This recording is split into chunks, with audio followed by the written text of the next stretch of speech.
Gru is back, and this time he's balancing his life as a hero, a father, and, well, someone who just can't seem to escape his past. Since we last saw him, Gru has fully committed to being a top agent for the Anti-Villain League, AVL, while trying to raise his ever-growing family with Lucy. His daughters, Margot, Edith, and Agnes, have adapted well to their new lives, and they even have a newest addition to the family, Gru Jr. However, unlike his father, this little troublemaker is already proving to be quite a handful. Gru thinks his villain days are long behind him, but of course fate, or bad luck, has other plans. Enter Maxime Lamal, a vengeful and incredibly dangerous villain with a deep grudge against Gru. Years ago, Gru unknowingly foiled one of Maxime's greatest heists, sending him into exile. Now Maxime is back, and he's not just after Gru.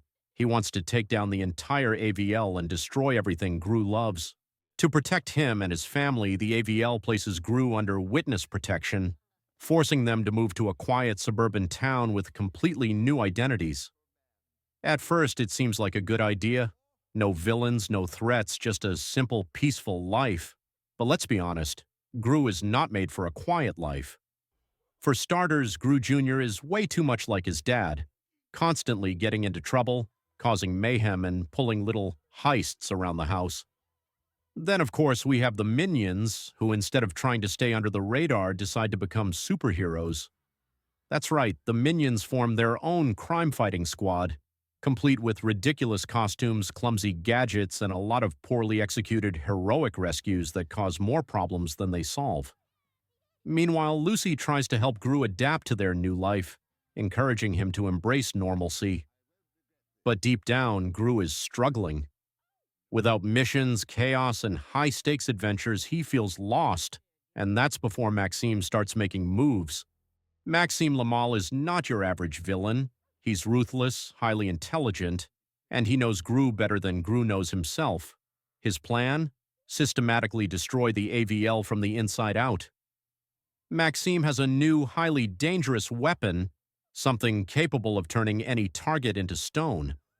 With it, he starts taking out key AVL members one by one. It's a slow, methodical attack, and the AVL is completely unprepared. Gru knows that hiding won't work for long. Eventually, Maxime will find him, and when Maxime kidnaps Lucy as a message to Gru, he realizes that he can't just sit on the sidelines. It's time to fight back. With Lucy missing and his family in danger, Gru has no choice but to break the rules. He ditches his cover, rounds up his old gadgets, and surprise, surprise, the Minions insist on coming along. The problem? The Minions are still fully committed to their superhero personas. Instead of helping Gru break into Maxime's lair, they bumble their way through, setting off alarms and nearly getting themselves captured several times. After some absurdly ridiculous fight scenes, near-miss escapes, and one particularly chaotic car chase, Gru finally tracks down Maxime's headquarters. But getting inside, that's a whole other challenge. As Gru infiltrates the lair, Maxime is already waiting. He's smug, confident, and worst of all, he has Lucy as a hostage. The fight that follows is one of the most action-packed sequences in Despicable Me history. Gru, despite being outmatched, refuses to back down. He dodges, weaves, and pulls off some of his classic over-the-top villain tricks, but Maxime is no amateur. Every move Gru makes, Maxime counters with ease. Just when it looks like Maxime might win, Gru Jr. sneaks into the lair. Yep, he followed his dad. And in the most unexpected way, he actually helps turn the tide of the battle. Between Gru's strategic thinking, Lucy's quick reflexes, and the Minions' absolute chaos, Maxime is finally defeated. His weapon is destroyed, Lucy is freed, and the AVL arrives just in time to clean up the mess. With Maxime gone, Gru and his family are free to return to their normal lives, or, well, as normal as life gets for them. But just when Gru thinks he can finally relax, Gru Jr. drops a bombshell. He wants to be a villain.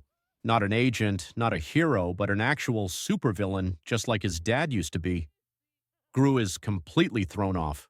He spent so long trying to leave that life behind, and now his own son wants to follow in his footsteps. What's a father to do? As Gru tries, and probably fails, to steer Junior in the right direction, The Minions are already planning their next insane adventure.